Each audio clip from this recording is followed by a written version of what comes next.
You are looking live at the University of the Pacific in Stockton. We are less than a minute away from the highly anticipated face-off with the 5 leading candidates for U.S. Senate. Good evening. I'm Lisa Gonzalez. And I'm Brian Heap. Throughout the debate, tell us what you would like to know. We will ask the candidates one of those questions.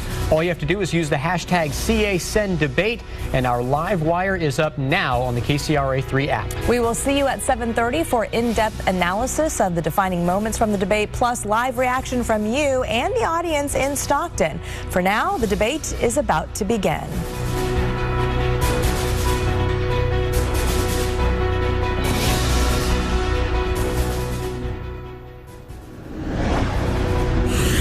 I want to know. I want to know. I want to know what they're going to do about health care. I want to know what they're going to do about the division of economics. Equal rights for women. Immigration, about everything that we have going on with this. I want to know what they're going to do about business. About affordable housing and jobs. Urban development. Our climbing poverty numbers. Cleaning up California. I want to know what they're going to do about the crime. The poverty. About the economy. The teachers' pay. I want to know what they're going to do about making it easier for businesses to stay in California. Our pay, local taxes.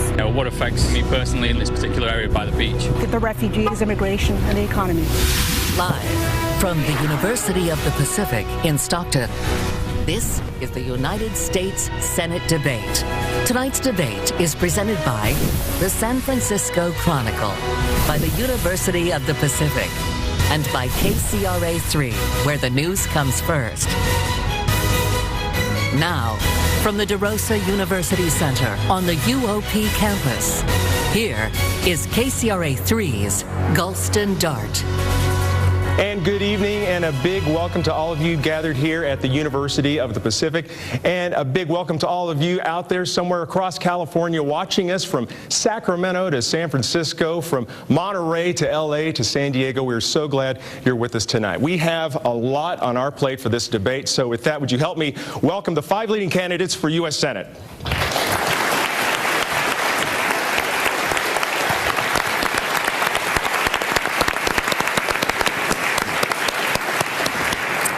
And they are, left to right, business attorney and author, Republican Tom Del Beccaro. My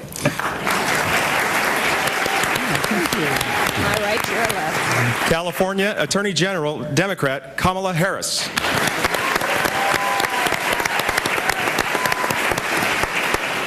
Businessman and mediator, Republican Duff Sondheim. Congresswoman, Democrat Loretta Sanchez.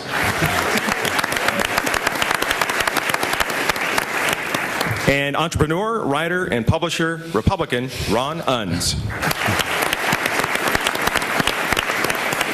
So we're going to include some questions tonight from social media, also from our audience here, but most will be coming from that side of the stage right over there, from John Diaz, editorial page editor at the San Francisco Chronicle, and KCRA3 anchor and reporter Edie Lambert. And Edie, we will start with you.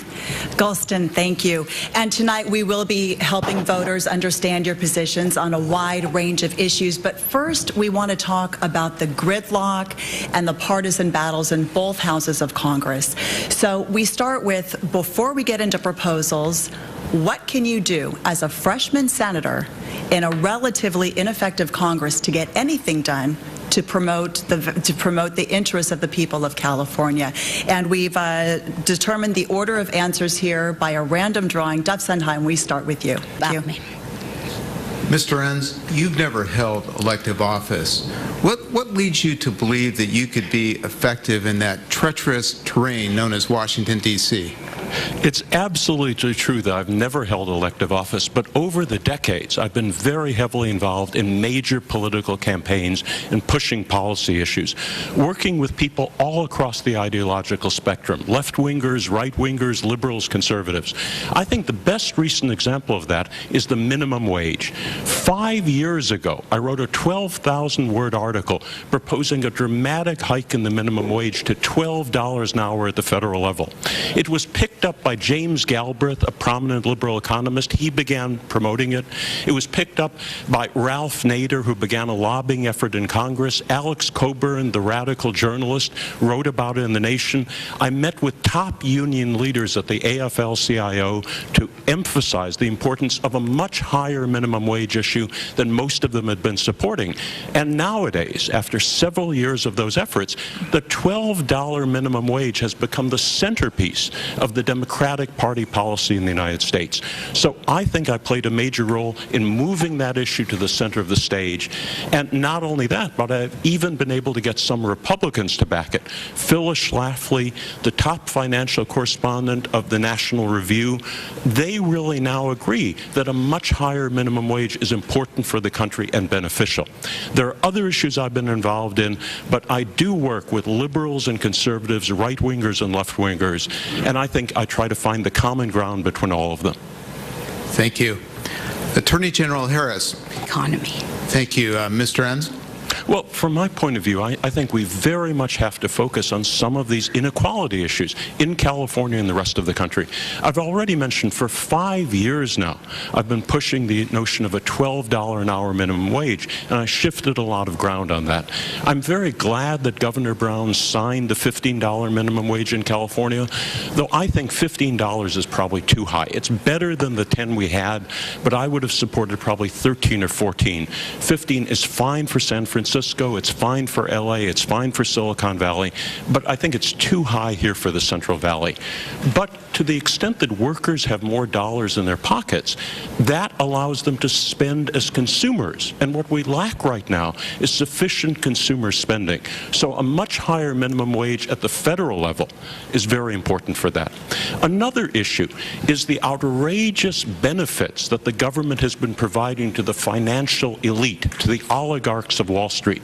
I would have, if necessary, filibustered the bailout bill back in 2008 until safeguards were put in there. What we ended up with was taking the money from Main Street with millions, tens, hundreds of millions of Americans being impoverished, and Wall Street is doing better than it ever did before.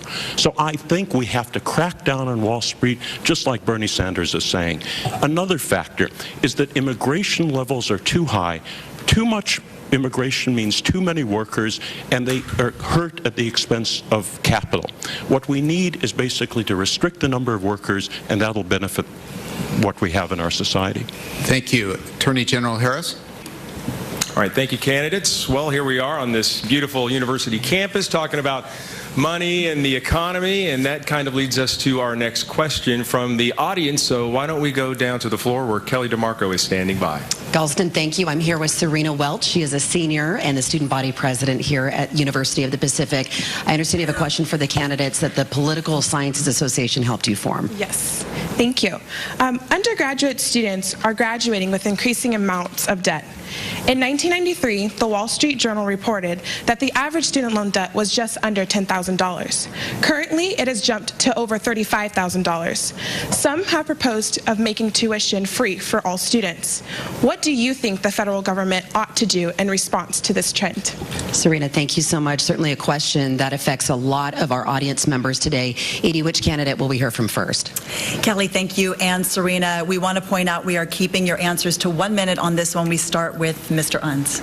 I think it's very important that we cut tuition at these schools. It's gotten ridiculous. For example, UCLA, Berkeley, the UC system, in the mid-1970s, annual tuition was $630 a year. Now it averages $15,000. The spiraling tuition has caused massive student loan debt, now $1.2 trillion around the United States. The truth is, the reason tuition has gotten higher is costs have gotten higher. For example, most of these schools around the country, most of these public universities, have doubled the number of their administrators in the last 20 years. There are twice as many administrators. Many of them are very highly paid.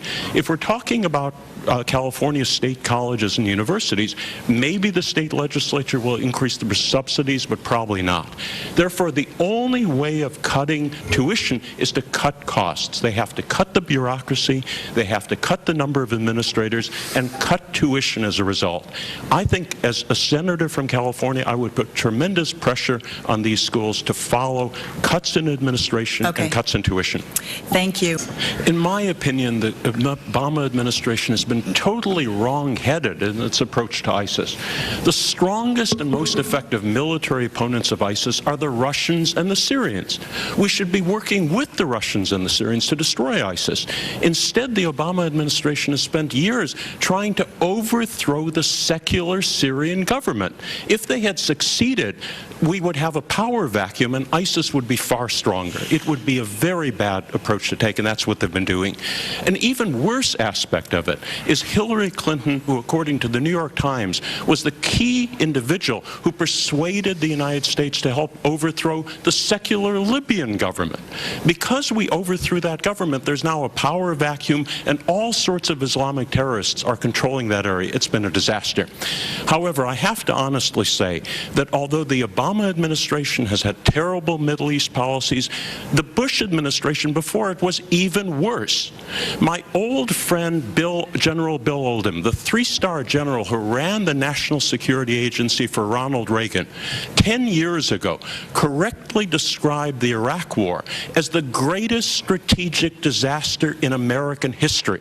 He was 100% right. The Bush administration destabilized the entire Middle East by starting the Iraq War, and that's why we have all of this Islamic terrorism right now.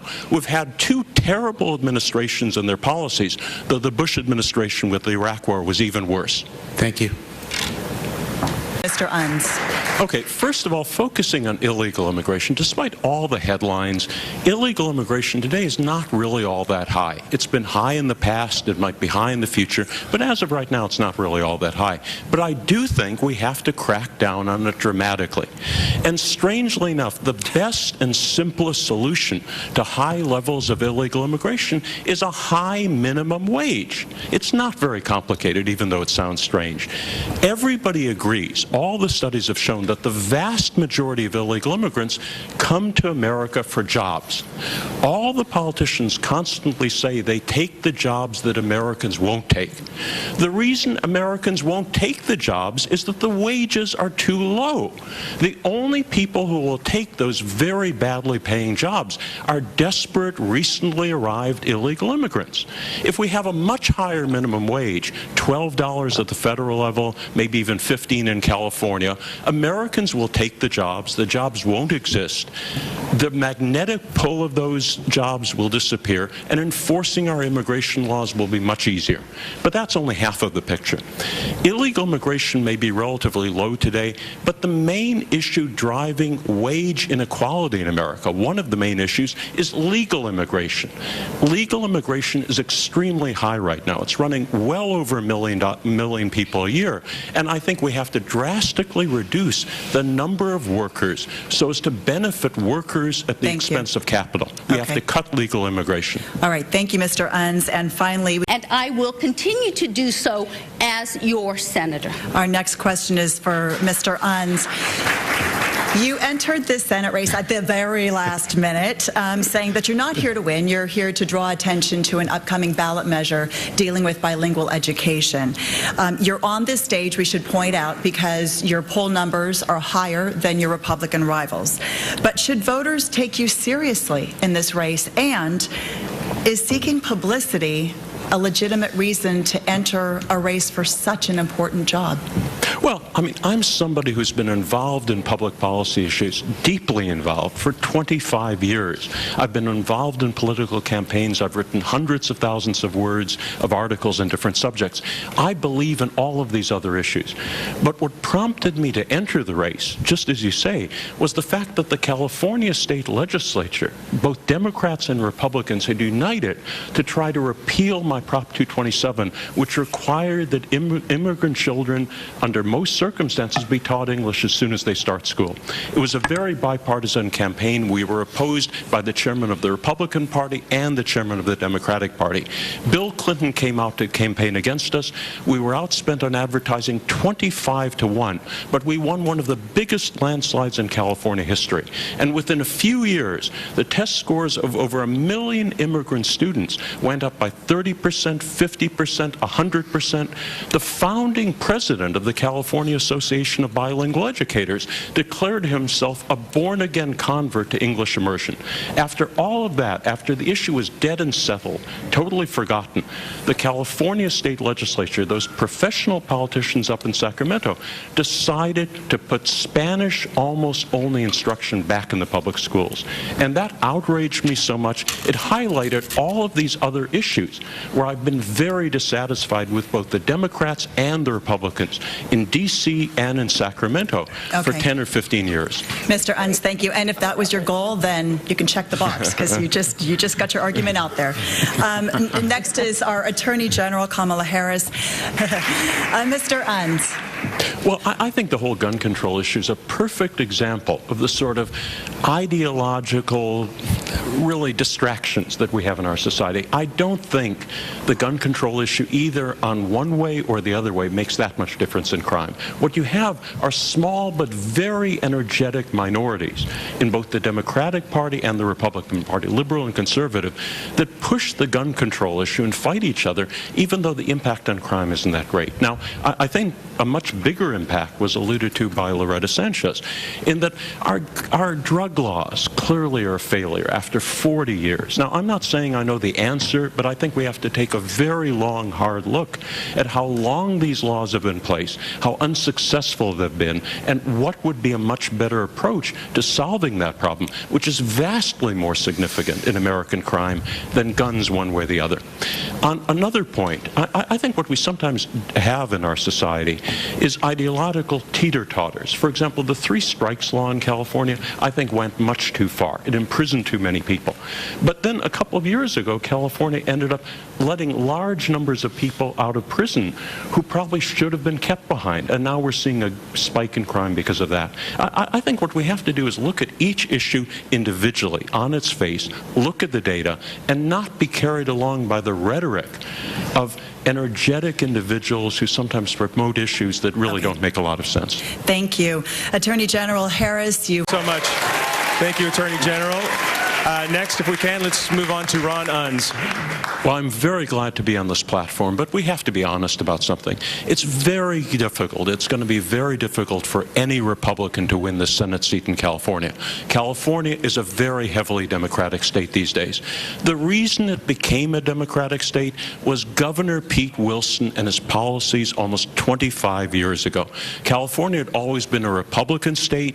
Governor Wilson, in the midst of a terrible recession, attacked unjustifiably California's millions of immigrants and destroyed the Republican Party in the state. I opposed him at the time. I ran against him in the primary because what he was doing was wrong. I knew I wouldn't win, but I wanted to make a point. And I got 1/3 of the vote back then.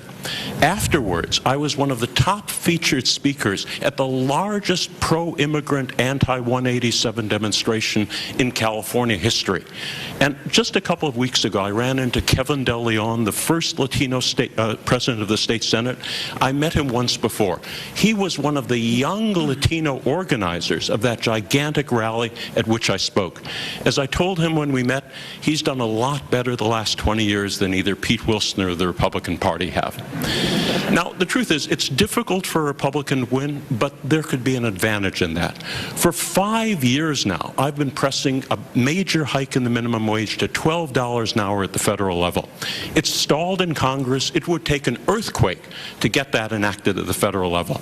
If a Republican senator wins the first race in 28 years in California, that's an earthquake, and you'll get the minimum wage. All right, Ron Unz, thank you. Congresswoman Sanchez.